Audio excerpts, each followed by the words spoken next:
G'day, my name's Donald Hancock from Hancock Horsemanship. And what I want to do with some training videos is hopefully give you guys some tips, but I want to start right on the ground and move my way through the process with long reining and some ridden work with these videos.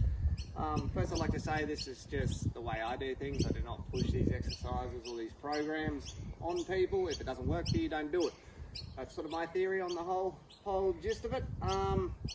Yeah, this is a young horse that I purchased. He hasn't had a lot of handling, but he's too young to be ridden and too small, but they're never too young to do the groundwork. So I'm just going to go through and show you 3 exercises that are really simple, but I do strongly believe if you don't have control of these body parts, a lot of the other stuff becomes difficult. So first body part I want to get control of, I want to get control of the head. The next body part is the hind quarter, and then the shoulders. So I'll just go through and show you my way of getting an exercise called lateral flexion, which controls the head. I'll put the slack of the lead rope up on the wither, and we'll just try to get him around here so that I can show you where I put my hand. He's just a touchy little horse, so up on the wither, and then what I want to do is apply pressure down to this girth line or elbow joint. I pick body parts on a horse. That means the pressure is coming from the exact same spot every time, and I just bend that neck around. Now, if his feet were to move, I would just hold that pressure until his feet came to a standstill, and then I'd release. What a lot of people get to doing is their feet move and they take the pressure off, get the horse to stand still again, and then try again. But for me, that is releasing the horse for moving, and thus teaching it to move. To the other side here, slacken the lead rope up on the wither, bring my hand down here. Just ask that head to bend around. All these exercises that I do on the ground are the first things I do on the saddle as well. Check that again on this side. Good. Then on the other side.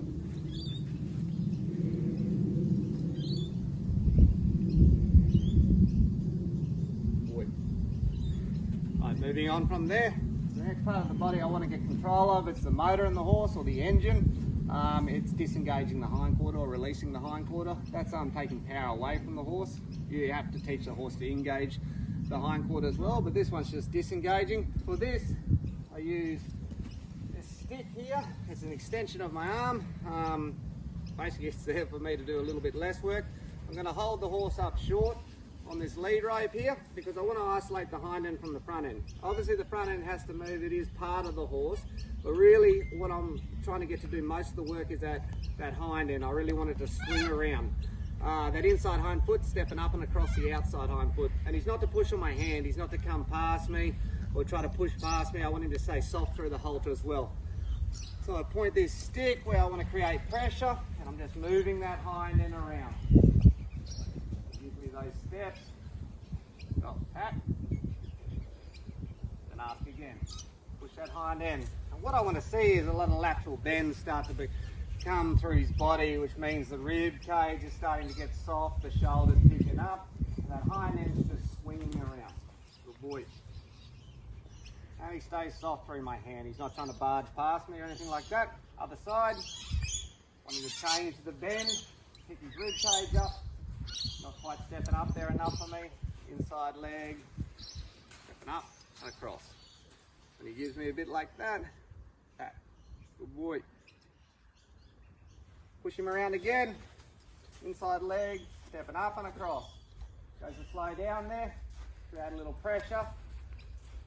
And what you might notice is I'm not bumping him constantly with that whip, okay? I'm only applying pressure with that whip when he comes out of the maneuver.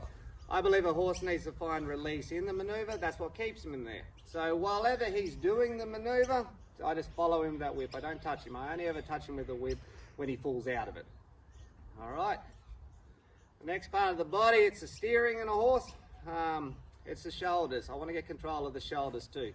So I do that again with the whip. This one I'll send him out on the circle a little more. He's allowed to travel. Got to stay soft on the halter too. He's not allowed to pull away from me. And when I want to change direction, I'll step back, draw that horse in, whip up. And the same thing I'm looking for that I was looking for in the hind end, I'm looking for that front foot to step up and across. So here, step back, Step that front foot up and across. Move the horse that way. Step back, that draws the horse, releasing pressure up to the eye level. Step the shoulders that way. Step back, up to the eye level with the whip. Step the shoulders that way.